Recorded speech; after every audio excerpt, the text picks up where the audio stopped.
Welcome back to the Brantzen Poker Vlog. I'm Brantzen, and today's session is a fun one. I get into a bunch of big hands, and honestly, I get lucky as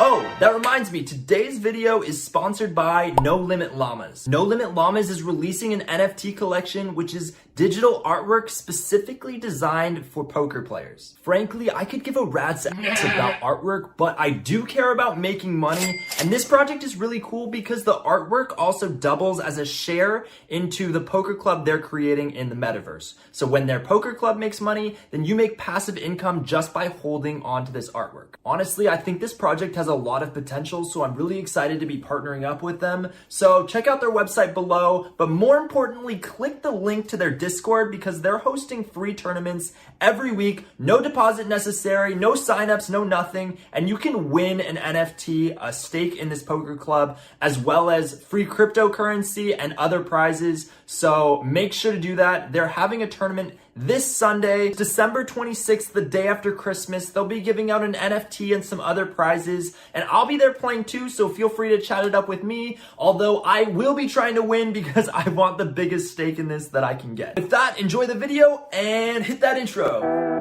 Yeah, I mean, the nice thing is that I just don't like till, you know. Alright, we got the flush. Okay, he's got a set of eights. We got him. Hold.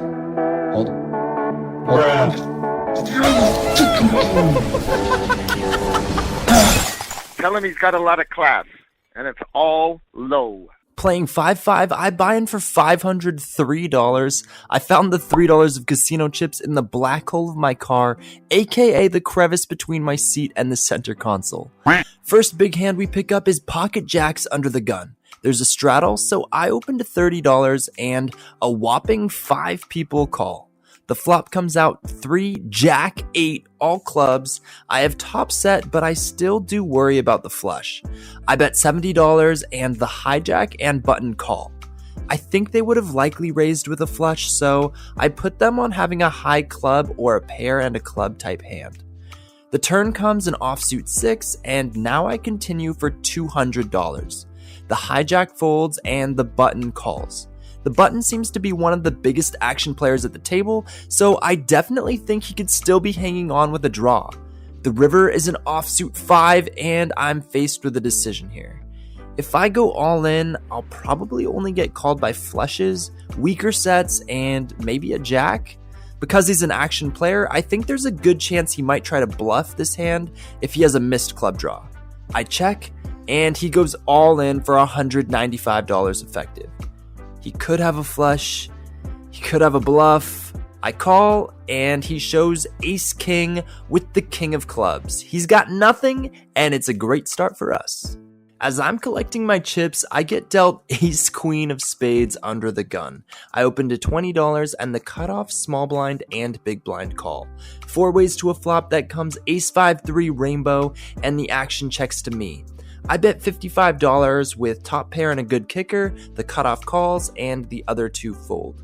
Now, the cutoff is an older gentleman I've played with before. He plays a lot of hands pre-flop, but seems to get scared quite easily post-flop. When he calls my bet on the flop, I think he has an ace at minimum. The turn comes a 6, and I continue betting for $115, trying to target a weaker ace. He calls, and the river comes an offsuit 2. I debate whether I should check or bet here. Ace deuce to ace 6 all beat me here, and this particular opponent might not have raised me with 2 pair. I still do think it's a bet, but I check in the moment and he checks back. I show, he flips over ace 7 off, and I take down the pot. Later he told me he would have folded the river to a bet.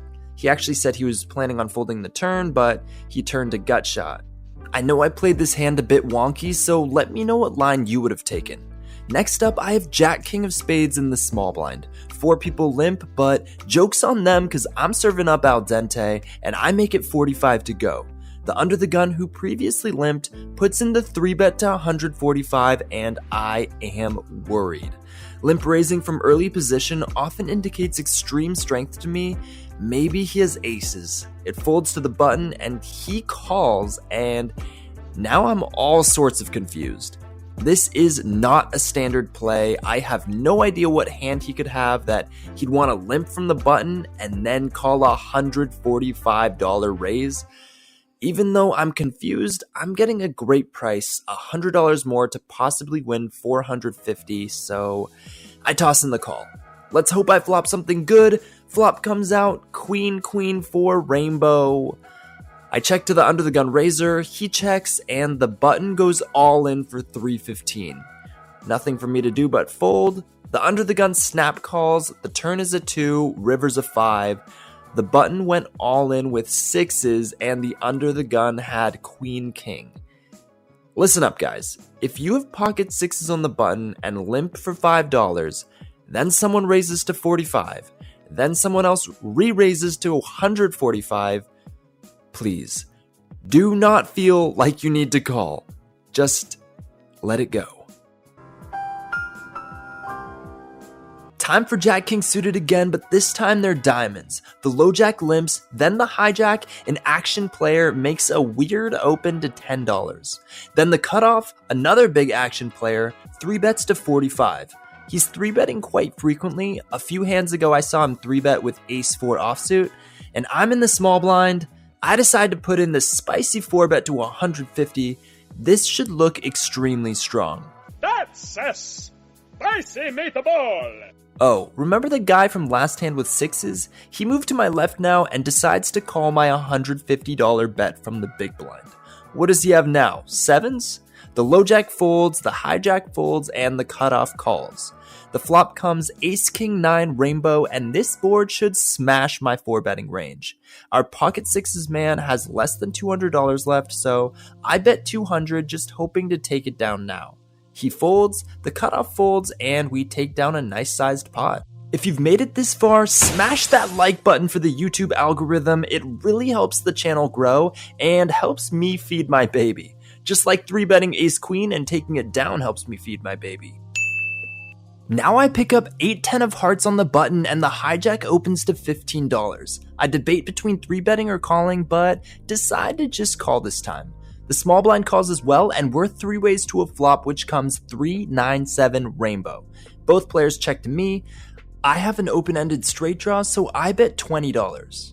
Both of them call. The turn is the 8 of spades, and it checks to me. Now that I have some showdown value with an 8, I just check, and the river comes an offsuit 2.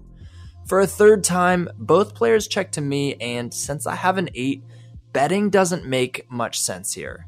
Any hands better than mine will most likely call a bet, and hands worse than mine will most likely fold to a bet. So I just check, the hijack shows queen 8, and I muck my cards. As if my hands weren't already good, I get aces in the hijack. I open to $20 and only the big blind calls. The flop comes out king 10-5 with 2 hearts, the big blind checks, and I bet $25. He calls, and the turn is an offsuit 8. He checks again, and this is a pretty safe card to keep betting as it doesn't complete any straights or flushes, so I continue the pressure with a $65 bet. I'm mainly targeting a king or flush draw, and he makes the call. The river is an offsuit 3, and now he leads for $100. I don't think he's going to call a raise here with many hands worse than mine. Ace-king should have 3-bet me pre-flop, so maybe he'd call a raise with like king-queen or king-jack. I think the best play is to call, and then he flips over ace-king. If he had just 3-bet me pre-flop like a normal person, I would have most likely taken his entire $800 stack. But, yeah, cool. No doubt. Yeah. Mm-hmm. An orbit later, the low jack opens to $20, and I look down at aces again, this time in the small blind. Boy, am I one lucky son of a... The hijack calls, and I put in a 3-bet to $100. Let's play a big one, but that's not what happens as both players fold. Last hand of the night, I pick up ace-10 in the cutoff. There's one limper, so I make it $25, and the button 3-bets to $80. When it comes to calling 3-bets, I typically choose my suited hands that have more opportunity to flop big, so I fold, and with that, I racked up and booked a healthy win. So that session went extremely well. I was very lucky with my starting hands, and I took down a lot of pots, got away cheap on the ones where I didn't hit.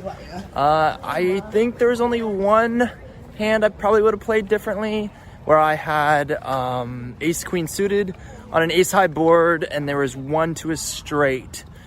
I made a check because of the opponent I was playing, but I think I should have gone for value on the river. But anyway, guys, thanks for watching. Make sure to hit that like, comment, and subscribe, and I will see you in the next one.